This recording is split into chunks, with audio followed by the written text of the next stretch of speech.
In the last video where I featured Daniel Martin Diaz's work, his creation, we visited or revisited the Golden Age, honoring Pamela Coleman Smith, whose intuition gave tarot its heartbeat. Today, we step forward in time into the circuitry of consciousness itself. The Earth Magick Tarot, Hermetic Prophecies.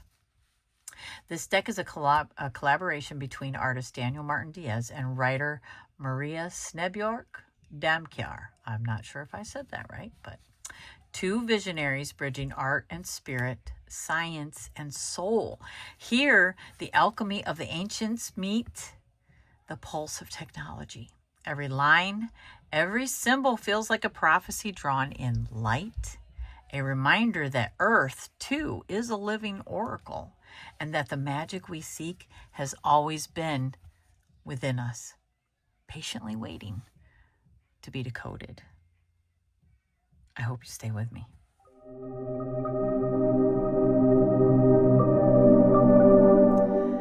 So welcome back, my mystical friends. Today, we are entering the world of Earth Magick Tarot. Hermetic Prophecies created by Daniel Martin Diaz with words by the enchanting Maria Snebjörk Damkjær. Not sure if I'm saying that right, but again, maybe I am. I hope I am. All right, before we dig in, I would suggest going to Daniel Martin Diaz's website, which will be, again, in the description. So the link will be there. And discovering for yourself who Daniel Martin Diaz is. And, of course, purchasing is a very good option. But, I mean, for myself, I think I'm so drawn from the walkthroughs that I have seen thus far to his style. And it's so obvious to me that he is a student of Hermetics. And so here, this being the Earth Magick Hermetic Prophecies, you know there's going to be a lot of symbolism. And that's what drew me in with the Rider-Waite-Smith, is all the Hermeticism, or, the symbolism. And there's a lot of alchemical stuff. There's a lot of Hermetic symbolism within the Rider-Waite-Smith, attributed, in my opinion, from Pamela Coleman Smith. I'm sure that Arthur Waite definitely had his hand in that. I have no doubt. But you can tell, and I'll show you, maybe we'll look at the guidebook and see. Every time I see something that kind of like expands upon the keywords to be more than what you would normally recognize these cards as, okay? Because this is tarot. So it's the major arcana and the minor arcana. And then we'll see what is written in the guidebook. And so then you can kind of see for yourself. I feel like it's a way to also get to know the artist, like to get to know Daniel Martin Diaz a little bit better just by looking at his artwork. So this is the title card. This is his emblem. You've got Daniel Martin Diaz. You've got all the elements here. And I really do love that the coins or the pentacles have a flower. It's like the flower of life. And to me, that represents, pentacles themselves aren't just earth. It's like all the elements plus spirit. It represents so many different things in the occult world. To have the flower on there, I feel like it's like representative of our spirit and the flower of life. Like it's the beginning. It's where it starts. It's the beginning and the end. And I love that he chose that image. And then the crown, look at how he has that crown up there. And when I see a crown that isn't sitting on the physical body, I see this as the crown that is outside of yourself. It's like a higher consciousness. Whereas if it's attached to the body, then I see that as a way of like superior, elite type thinking. You know what I mean? It's good, but it's, I feel like it's more in this 3D realm. yeah, I probably don't explain myself very well, but I love seeing the crown, not exactly on the physical body. So, and look at the Fool. You know, he's got the sun here. He has the eye in it. And I see a lot of like teardrops, or are they yods? But, you know, it could represent emotions, but it could also represent like that divine spark. It's like the beginning. It's a very, I think that it does represent divine spark or something divine in a hermetic sense, or an alchemical like symbol. And then the sun for me is definitely, you know, enlightenment, happiness, but also because of my beliefs, I believe it also means identity. And we have the Fool, you know, and the Fool, he's also holding the 8-pointed star. So the 8-pointed star has been associated with the Star of Bethlehem. It's been associated with Goddess Ishtar and the planet Venus, or the Eightfold Path. But it's a concept of new beginnings, good luck, and protection. So new beginnings, definitely. Can definitely see that there. Okay, so kind of like potential. Beyond what is known. So again, he's still discovering his potential. It's the higher octave of consciousness, right? So he's still discovering his potential. Wow. Isn't that amazing? And then we see his, you know, this is the beginning of the journey. And another thing that I really love about the Fool, and I've got to say it, is the fact that it is key 0, because it represents the beginning and the end. The beginning of the journey and the beginning of the end. The snake eating its own tail. And then knowing that that's the beginning, we move on from there to the Magician. And look, he has the all-seeing eye cloak. He has the alchemical hand for manifestation. He has all the symbols on the table again. Wow. God, these are amazing. And the High Priestess, she has the pillars of severity there, mercy and severity. I love that the staffs are like the wands, because again, it's showing the interconnectedness. It's all about magic, right? Divinity is magic. It's all about belief. A crown of flowers, the moon. So she's looking into what's hidden and revealing. You know, she's bringing it to from the other. She's bringing the information from the other side. So she's like having a conversation there, and he's revealing hidden things to her. And then look at the Empress. Oh my gosh. The fact that she has branches for hands shows how connected she is to Earth, to this 3D realm. And she's ruling it. She's ruling it. And death is a part of that, right? That continuous cycle. And then we have, I believe that's a dove. It shows divinity. And then she has the stars on her dress. That's interesting. She's got an 8-pointed star. Oh my goodness. And then the crown is 8-pointed stars and a 6-pointed star. So the alchemical marriage between the feminine and the masculine, the light and the dark, is what's at the very top. Wow. Isn't that fabulous? Holy smokes. Wow. Wow, look at the Emperor. He's larger than life. Look at that. And look what stands between him and his crown of enlightenment is that ram. Aries, right? And Aries can be very ambitious. So, I mean, is that what's... Wow. And then, man, this car is so powerful, right? So powerful. He's got a crystal on the end of his staff there. It's amplification. You know, this exudes power. Again, he's larger than life here. And the sun looks a little, I don't know, worried, maybe.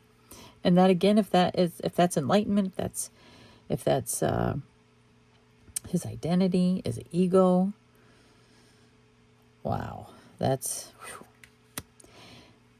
the Hierophant.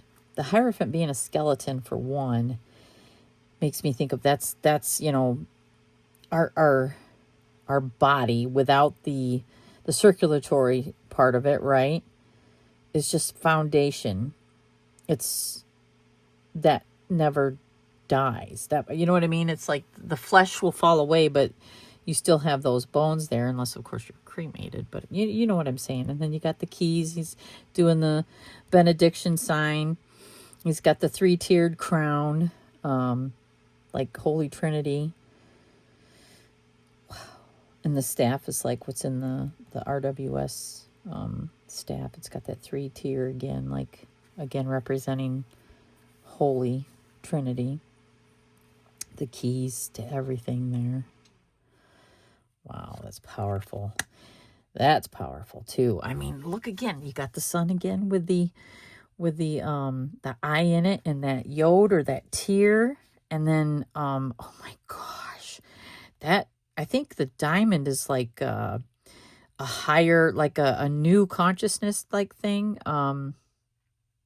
Wow, and it's like the tree of life here, right? And then you've got that's like our circulatory system right here, right? That's the blood, right? Is it in the blood? But I mean, we're looking at death and it's upside down. It's again, it's that cycle on our identity, and it's like finding ourselves. But again, you've got the whole alchemical marriage between the light and the dark as the lovers. Wow. Wow. Wow, wow, wow. The Chariot. You know, and I think it's in the Thoth tarot that Ophiuchus is driving the chariot. And Ophiuchus is Asclepius, who is the son of Apollo. And here we have the sun. But again, it's still our identity. It's our ego, right? And then here, you know, he's driving this chariot, but who's the chariot? What is the chariot? What is that, right? And then the eagle is like the ascension of Scorpio, and he has the serpent here in his mouth. Wow. And all that's hidden is in front of him. So he's like, it's kind of like what's driving him, right? Oh, holy smokes. These are so good. So good. So good. Strength. And I love that it's like the hand of God coming out, and it's got a rain on him. But yet look at how ferocious he is. He's even got his claws out. But look at where that crown is. And look at this. That really feels like transformation right there.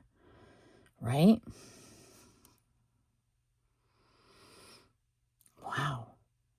It takes strength to transform, right? To have that alchemical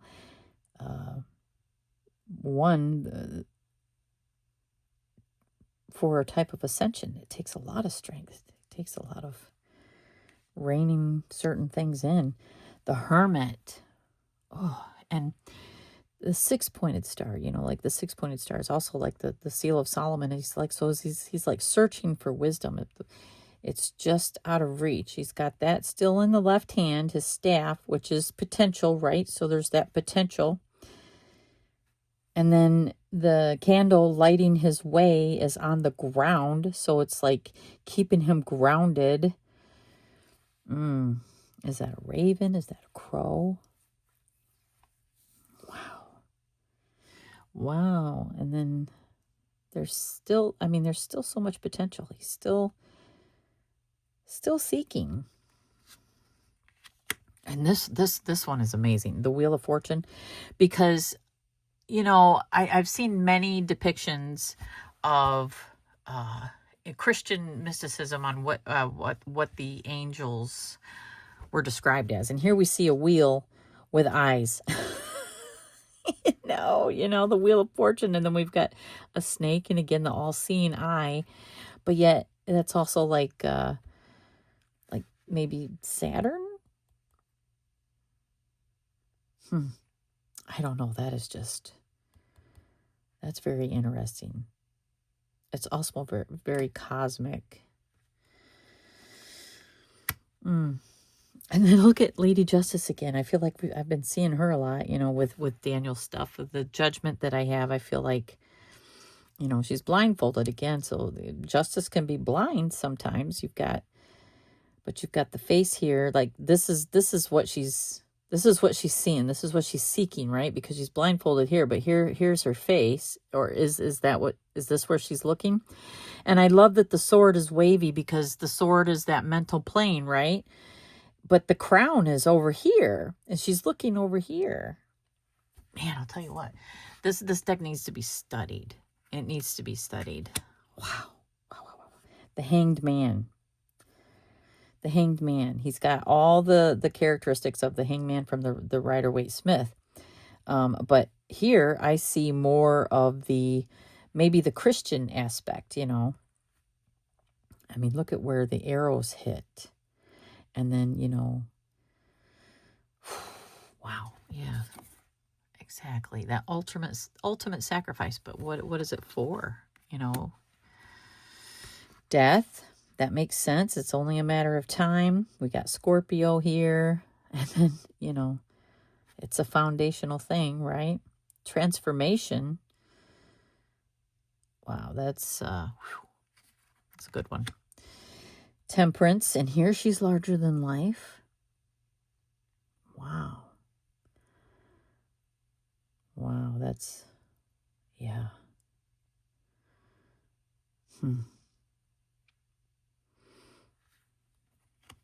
Gorgeous. Look at the devil. Now, okay, so that's Saturn. That's got to be Saturn. What's interesting is he's eating himself, right? And then, you know, getting rid of himself. So he's eating himself. He's consuming himself. And then coming out this other end. And look at where his consciousness is right here, right? But it's like the Phoenix, too. Is that the Phoenix? Maybe some demons. Got the angel and the devil, right? Saturn. Yeah, wow. Woo. Interesting. The Tower. Oh, how the mighty have fallen. Is that an angel? Is that a bird?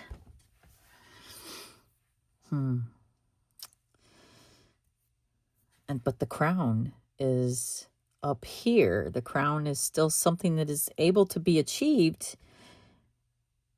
with this Tower moment. So it's a liberator, right? You know what? Let's look in the book. Let's see what the book says. So, oh wow, and I opened right up to it. When you realize what is going down, it is already too late. No time to pack your bags. You have to go now. You have seen the signs, and deep down you knew this was coming, but just not now. Not like this. And yet today is the day you leave stagnation and fear behind. Do not bother looking back. What was is already in the past, and the only way now is fast forward. Do not put up a fight or cling to the bitter end. Pull yourself together and go of your own free will. Do not make this harder than it has to be. Falling apart will hurt like hell, but it will not kill you. The scars it leaves can forever be worn like badges of honor. Go now without panic in your heart. The lightning bolt of the Tower card is the great breakthrough of enlightenment. Yeah, okay. Even though it comes in the form of an unpleasant or even ugly truth, the truth about ourselves and the life we live in both the spiritual and earthly realms must be revealed before restoration can begin. The Tower is a temporary disconnection between the above and the below, the meltdown and the healing, the deconstruction before the reconstruction. The Tower experience doesn't have to be drastic, but perhaps a warning about shocking news or a potential event that will turn your life upside down. But no matter the hardship and the toughness of the situation or message, the Tower will always bring you to some kind of a liberation. Yes, yes. Like the Phoenix, he knows the drill, and he knows that he must crash and burn before rising and shining again. This is his process and the purpose of being, his legacy to the world. Yesterday's fires are the ashes of today that will fertilize the roses of tomorrow. So deconstruct to reconstruct, breakthrough, liberation. Yes, I love that. Wow. And yet, look, there's still something growing there. There's still something growing. That's amazing. Deep. Now the star. Okay. You know, my sister and I were just talking about this. It's like, I feel like that symbol right there does represent cosmic consciousness, you know. We've got the 8-pointed star again. We have lots of stars within this wheel. We've got time.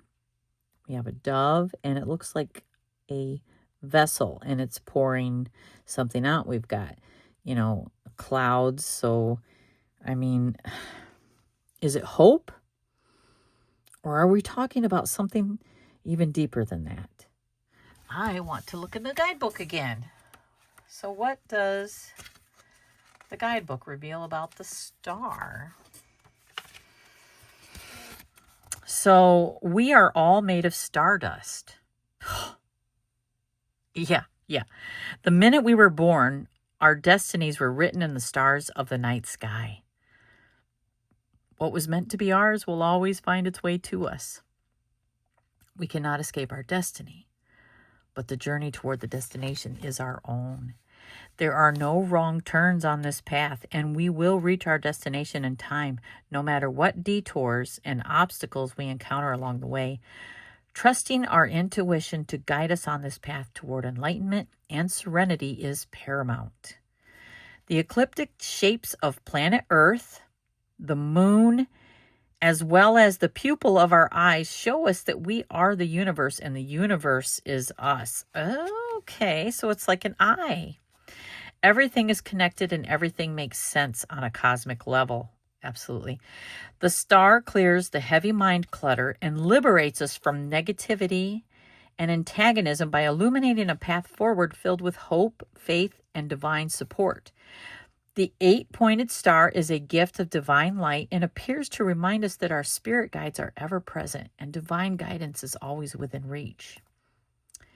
This is your invitation to align the universe inside of you, with the world around you. Find a way to integrate your esoteric spiritual knowledge and philosophies into your everyday life on Earth. Yeah, that's a hard one too, is making the mundane feel purposeful. Summon all of your inner strength and courage to finally stand in your own most powerful divine light in both realms. And the keywords are destiny, enlightenment, highest purpose, and intuition. So, yeah, I feel like, hope does not cover what the star means to me. And that does. That does. That is, that's it right there. I am a life path 17/8, by the way. That makes sense. The moon. Wow. And again, the 8-pointed star. Freaking phenomenal. Wow. Bringing what's hidden. I mean, what's hidden is in the consciousness already. It's in the higher consciousness anyway. So, I mean, wow. Phenomenal. The sun. Look at that. Look at that. That is the marriage right there. I feel the marriage, you know, of the dark and the light, of the feminine, of the masculine. It's like it's all one anyway. That is true enlightenment, right? Wow. Wow, wow, wow, wow. Love that. Judgment. Oh, wow. Yep. That looks like that might be like a golden aura. So that's divine judgment. Divine judgment isn't always pretty, but it's just, and it can burn. But then again, here we have the divine, those yods. She's definitely larger than life there. Wow. The world. Yeah. That's us. It's our foundation. Anything is possible, right? Wow. But it is what we make it, right? It is how we mold it. It's directly a result of us.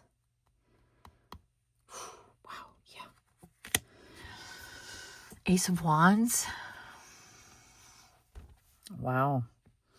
Yes. So hermetically, you would think too, a lot of hermetic decks are very like pippish, maybe. So this kind of follows that, but yet it's very, you know, that large symbolism. It's a little, so this is a little bit farther here. You notice it's getting closer here. You know, what you're working for, that divine spark of magic, passion, that drive. And it's getting closer there, right? You're just making the choice now. That is the choice going to put you closer, or is it going to make it far away again? But the world is the oyster. And then here you got the Three of Wands. So we're moving past, you know, that choice to doing something with it. But I mean, it's still unknown, right? Wow. Deep, deep, deep, deep. And then again, here we have that foundation. Wow, yeah.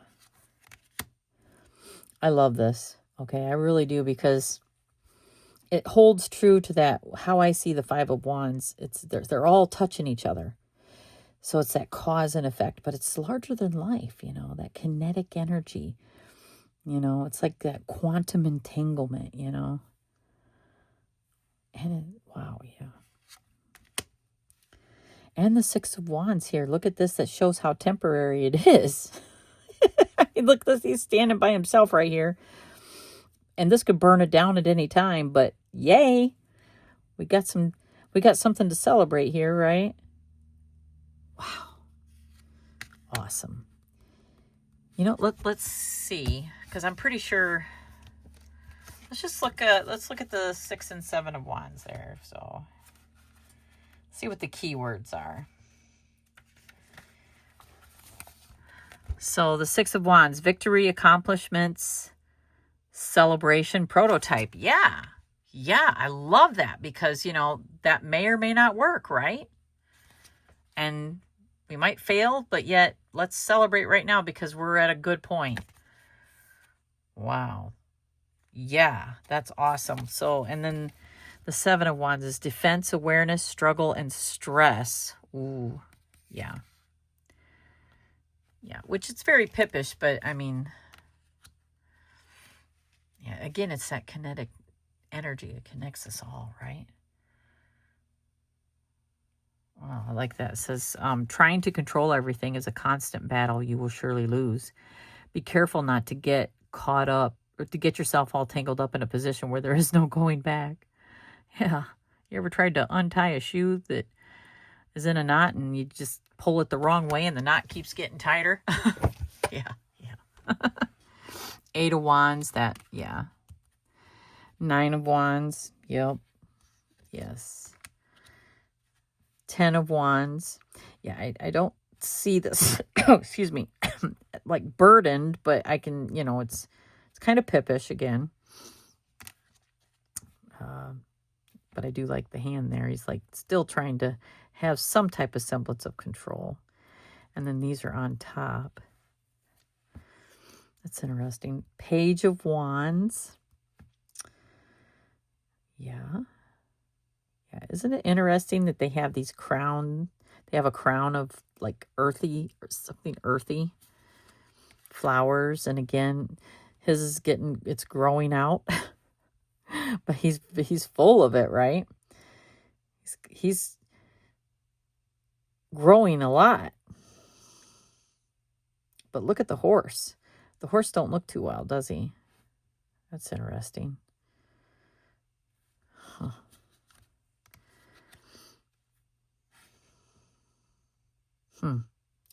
Well, when fire burns, you have pestilence, right? That's interesting. Queen of Wands. Now look at all that she's growing. Wow. She looks a little gray, though, doesn't she? That's interesting. But we've got the sunflower. Wow.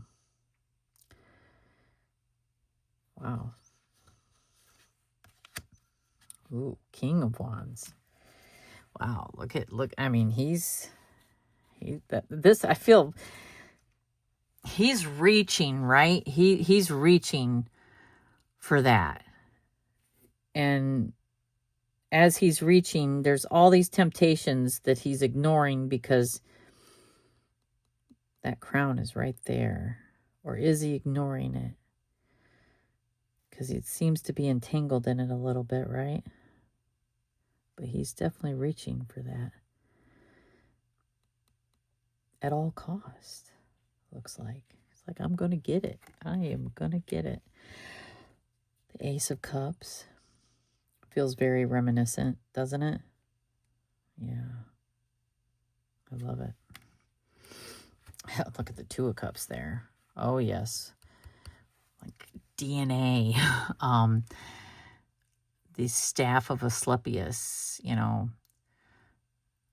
Mental health even, you know, like Two of Cups. I mean, our mental health can affect our relationships. But then again, that's, you know, that could mean many things. Many things. It's dark and light. It's alchemical marriage. It's DNA. It's knowledge. It's a contract. There's that 8-pointed star again, and the moon. So bringing the hidden into the light, the consciousness. It's like that alchemical marriage is, you know, where true enlightenment comes from, right? Filling the cups. The Three of Cups. Now, this is the tree of life right here, right? Even our sisterhoods and or our, when we, you know, when there's more than one, more than two gathered, right?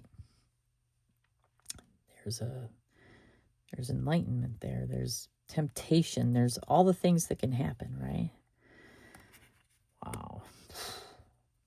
Wow. So he's just building upon the story, right? I mean, yeah, look at that. It's just a building upon the story. I love that. Oh, I love that. And I can't help it. This is what comes to mind when I see the frog. Okay, so, you know, you got the Four of Cups. You know, what are you ignoring? What are you missing? Did you leave somebody behind that could have been a prince? I don't know. I was just thinking that. Maybe, who knows?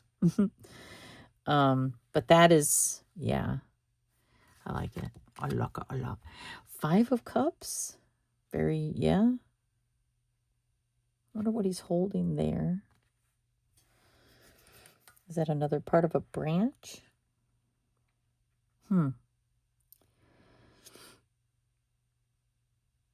There's a bridge back there. So it's like all these possibilities are behind him. And he's still got two cups that are still standing. But here he is focusing right here. He's missing something key, right? Six of Cups. Look at all the fruit in the cups. I like that. Seven of Cups. Wow. Yeah. I mean, so many things to consider, right? Wow. I wonder if that's like pomegranate juice.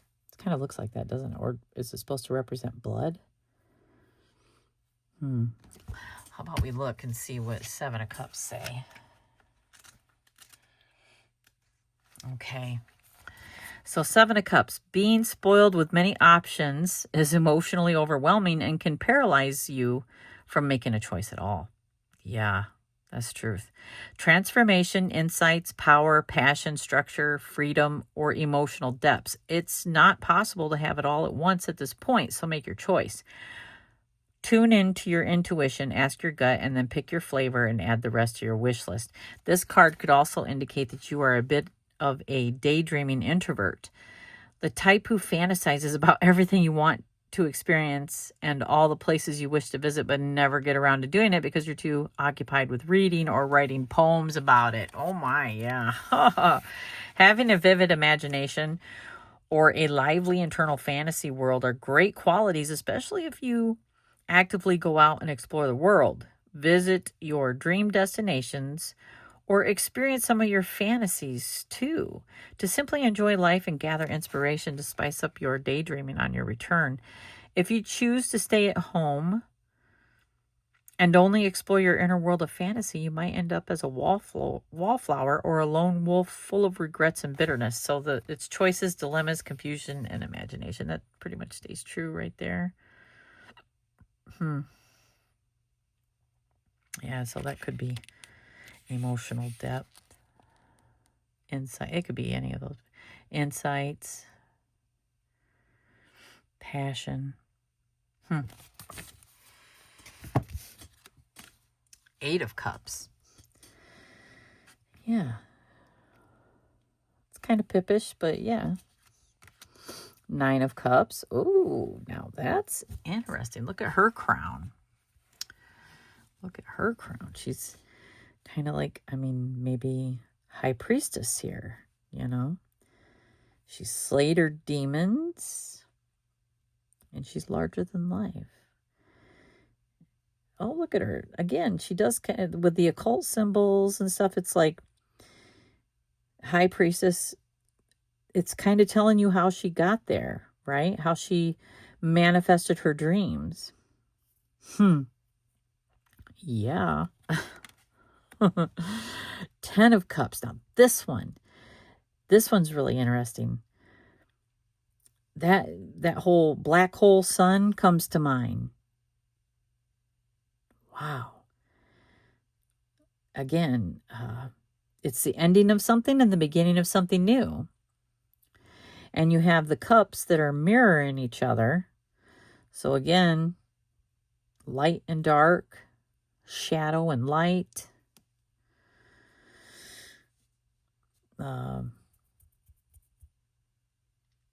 Wow. Let's see what it says in the guidebook for that.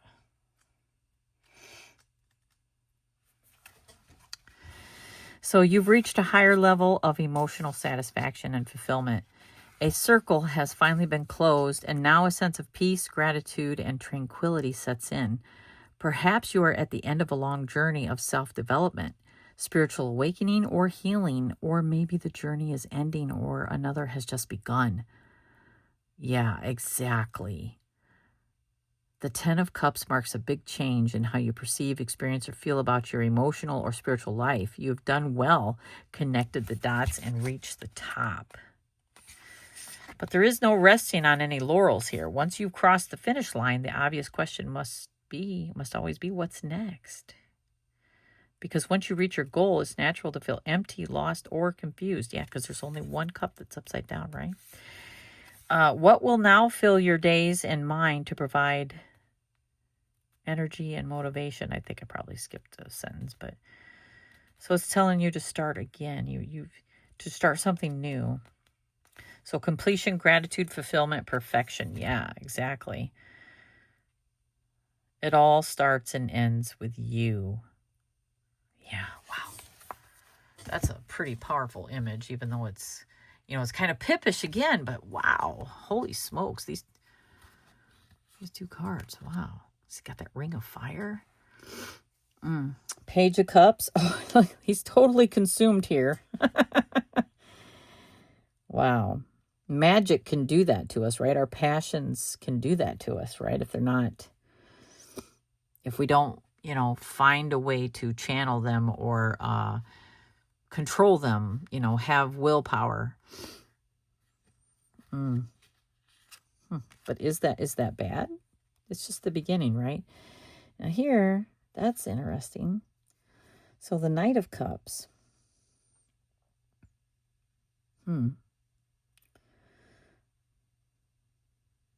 Wow.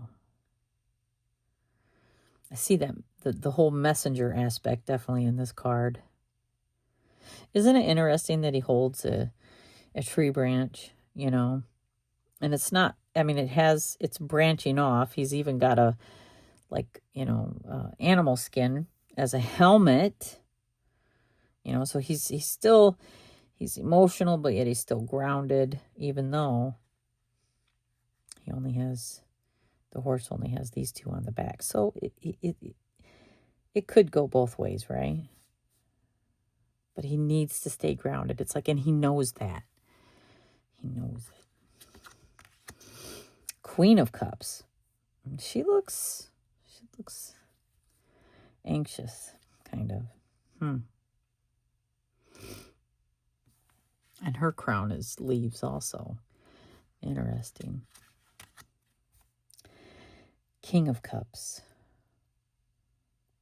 Wow. In that hourglass. It's like, yeah, our emotions, sometimes it's a matter of time before we have to deal with them. And if we don't deal with them, then they can make us look like that.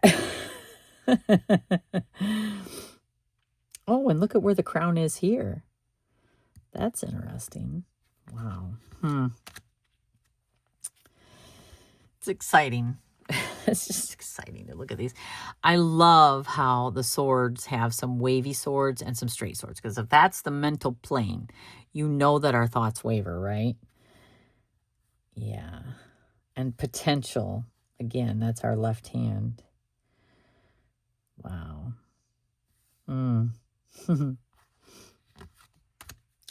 Two of Swords. And there's a straight one and a wavy one. Interesting, right? Yeah.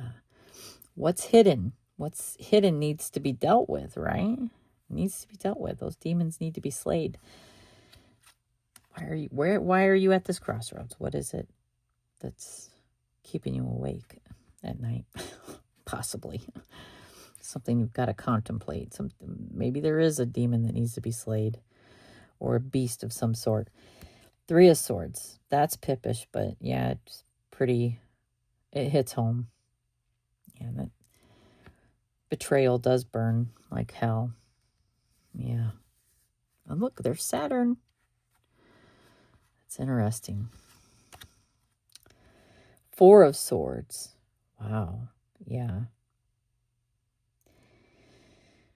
Yeah.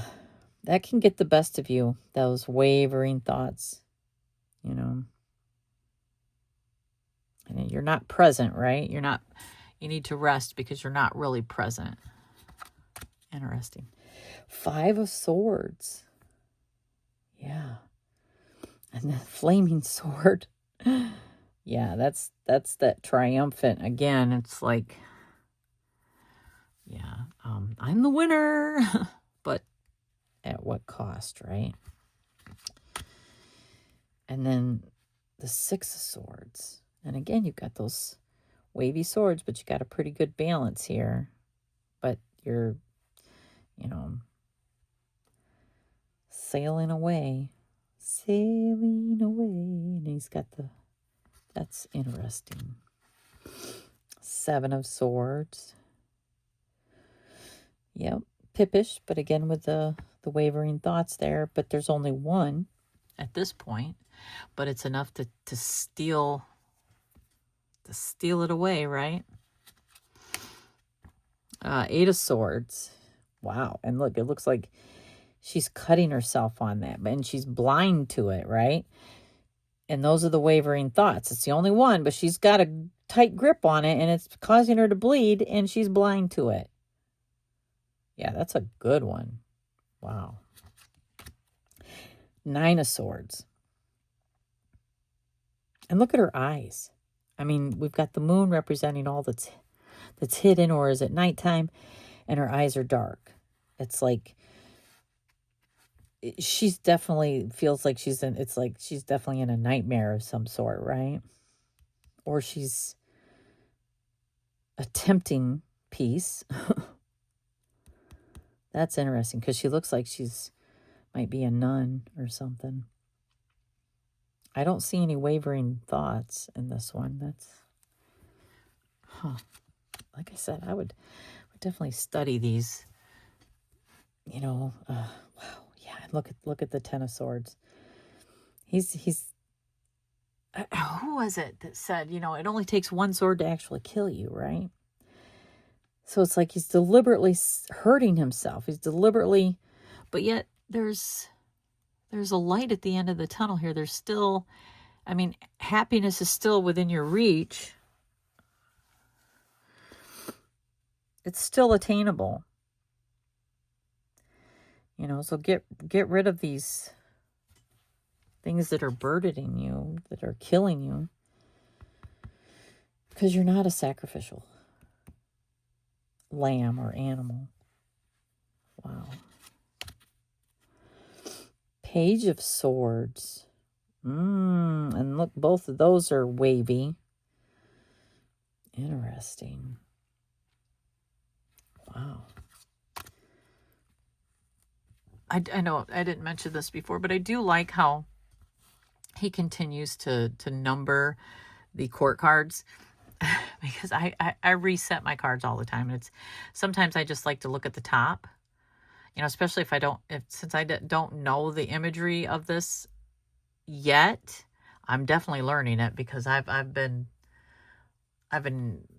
carrying this deck and just really immersing myself in it the last couple of days, and I'll do something, then I'll reset it. So I've been noticing these, and it helps because I put them in suits, and then I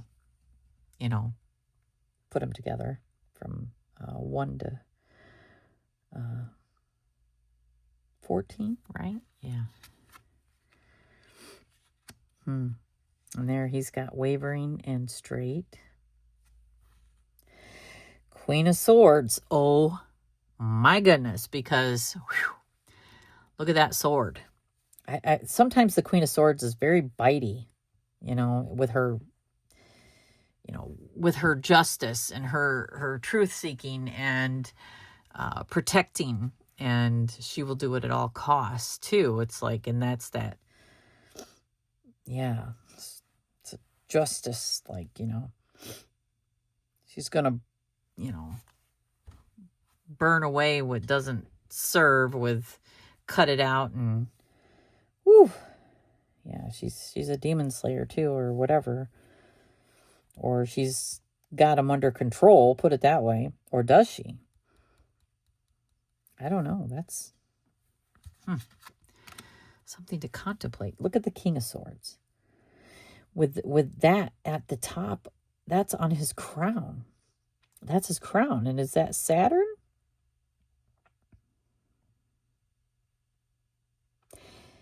Wow. That's kind of, is that an as above, so below type thing? And he's got a wavering sword. So wavering thoughts. And then he's got Saturn. Or is that a UFO? I'm pretty sure that's supposed to be Saturn. Well, let's look it up. King of Swords.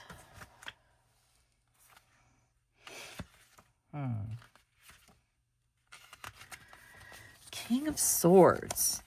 A serious, thoughtful, and analytical king. He's the master of writing manifestos, dogmas, and rule books. Structure. Okay, yeah. Structure and clear direction are key to the King of Swords ruling.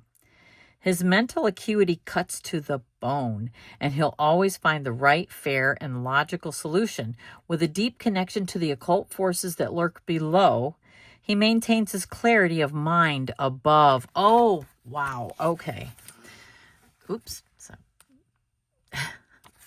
Philosopher, thinker, and visionary. He rules his kingdom with an honest, fair, and structured approach that leaves little room for festivus, laziness, or failure.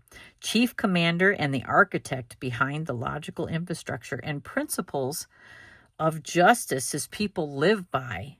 He will protect and secure his people at all costs, but their allegiance is based more on respect than love. Like his queen, he too carries the deep sadness. Oh yeah, again, that face that comes with knowledge and absolute power. But his sorrow has passed down from a long line of sword kings before him. It's cold and lonely at the top, but that is the price of privilege, power, and authority. This king accepted these terms long ago. Power, manifesto, respect, and authority. Wow. And I feel like, yeah, that picture does that. Ooh, that art depicts that. So good. So good. Now the Ace of Coins. Wow. Wow, wow, wow. Again, that coin is amazing. I love it. I love it. Two of Coins. And again, pippish again, but you do have a left and a right hand there. You know, a left and a right hand is carry. Look, and so I see balance in that. Three of Coins. Wow. And an obelisk there. Interesting. Yeah. I like that. Wow. Four of Coins. Wow.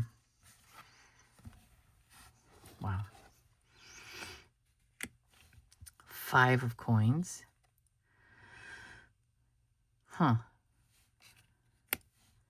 Six of Coins. Yeah.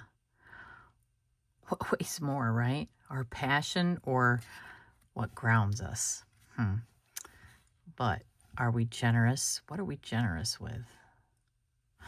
Interesting. Seven of Coins. Yeah. Eight of Coins. Oh, wow. Check that out. Look at all those tools. Yeah. He's working so hard, he's becoming the tool, isn't he? Interesting. Very interesting.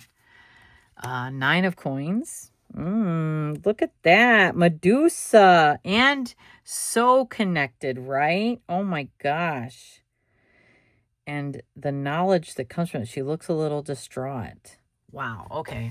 Let's look again. Nine of Coins. Interesting.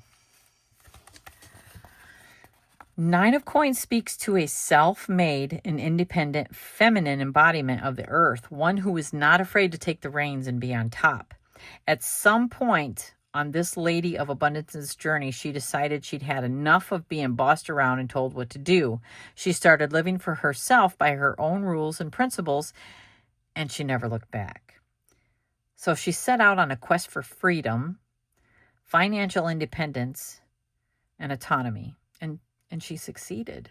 With great discipline and self-control, she turned challenges into opportunities, rocks into gold, and dreams into material wealth.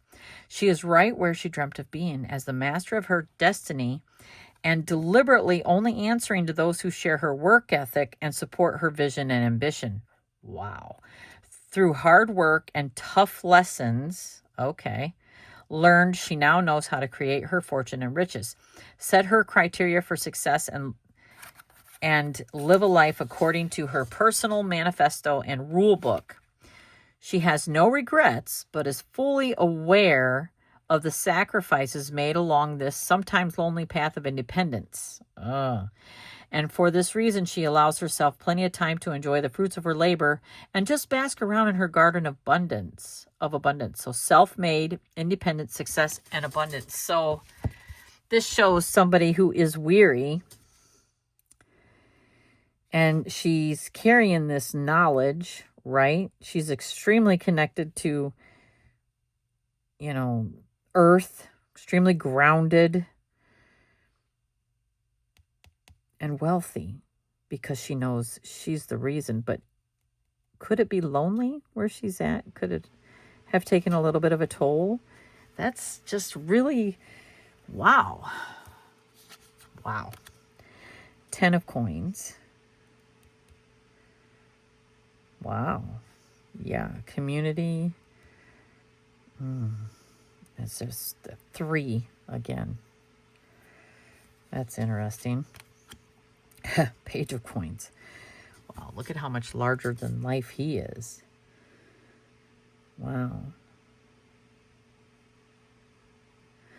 Like his hands are tied, right? But he's finding a way to get out of it. Is that a bandage on his head? And then a ship? So his thoughts aren't quite grounded. And his hands aren't quite tied. But he's the ruler of that castle, isn't he? Wow. Okay, so many thoughts. And then this the Knight of Coins is a unicorn. Wow.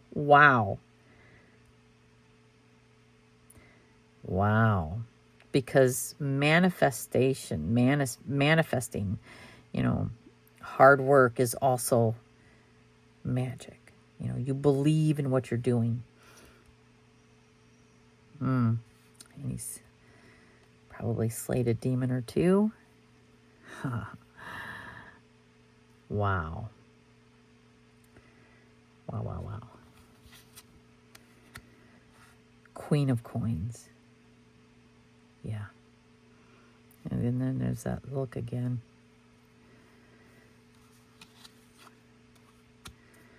And look, he's got the hourglass on his head and the crown over here. Wow. That is very interesting.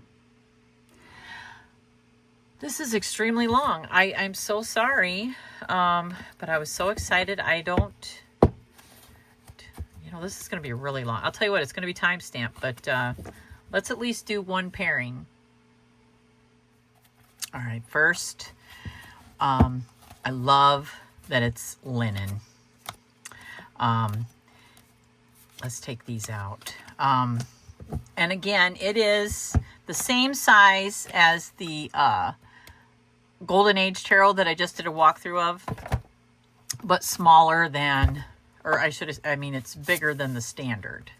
So like, again, this is the Earth Magick and this is standard. So it's bigger, but it's that linen cardstock that I am in love with.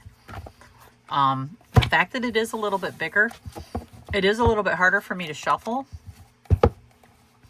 just because my hands are small. But yeah.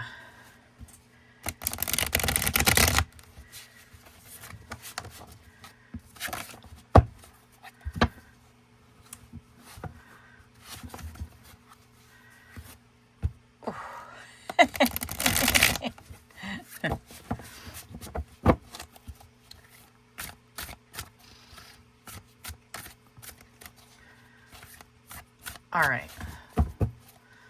Let's, I'm only going to do one pairing because, again, this is immensely long. And it only makes sense that since he did send me his oracle, you know, oracle decks too, I am going to go ahead and pair it with the Myth Oracle, the Transcendent Archetypes.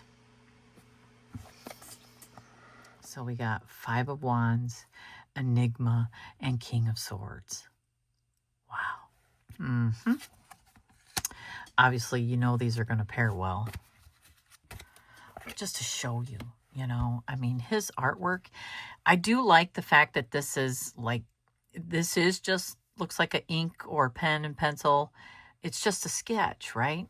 But, or a drawing.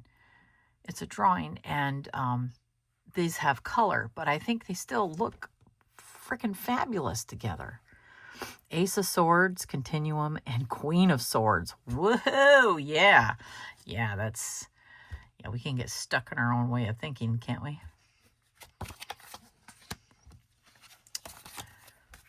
Oh, King of Cups, Knight of Swords, and Complexity. Yeah, I would say that's a very complex situation right there. Oh my goodness. Oh my goodness. That is quite an image right there. Stability, Queen of Cups, Five of Cups. Oh my. Yes. Whew. Okay. I think maybe a couple more of these and then I will say some closing thoughts. And Five of Coins, Fire, and the World. Woo-wee. Yeah. Yeah. All right, one more.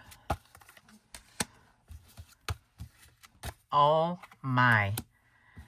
The Hanged Man, Magnetism, and King of Coins. Wow. We got a Master Manifester right there, Magnetism, and Hanged Man. It's like, why? Why are we doing all these things? And sometimes, you know, it's attractive seeing somebody that is just so selfless, right? So, what did you think? Okay, I know this is long, and it's time stamped because it's so long. But I am blown away. I am blown away by the artwork, the imagery, the style, the Hermetic symbolism. It is just phenomenal. And I am just in love with Daniel Martin Diaz's vision. You know, how he, you know, his language, I guess, that he shares with us in his art is, it speaks to me. It really does speak to me. I think that the guidebook complements, you know, Maria, it complements very much the message in the art, I think. I wonder if the words came later. I'm very interested to know that. So yeah, you'll have to let me know what you think. You know, what do you think about Hermetics? And would you, you know, what would you think about having a deck like this? Because I myself am very drawn to Hermeticism. To me, it does speak to like something I feel like I've always known, and I believe in symbolism as a way of communicating, because I think telepathically, if we were to communicate, it would be with visions. I don't think so much we would hear somebody actually say something like in our head. You know what I mean? I don't think we're going to hear that. I think we would see their thoughts, like the visuals that they're thinking. Because I think when we hear a voice, for myself anyway, it's my own voice that I hear. So it is my higher consciousness. So like if I was to hear someone else, I think it would be their visions, their you know, what they're actually seeing in their mind's eye. So yeah, let me know what you think. I think I've rambled enough, and thank you so much for sharing this time with me. I want to say thank you to Daniel Martin Diaz for sending me this. I'm just in awe. Thank you, kind sir. And I will have all the links to get to purchase this and to check out who he is and what he's about. And until next time, I hope everybody has an excellent day. And I will see you in the next one.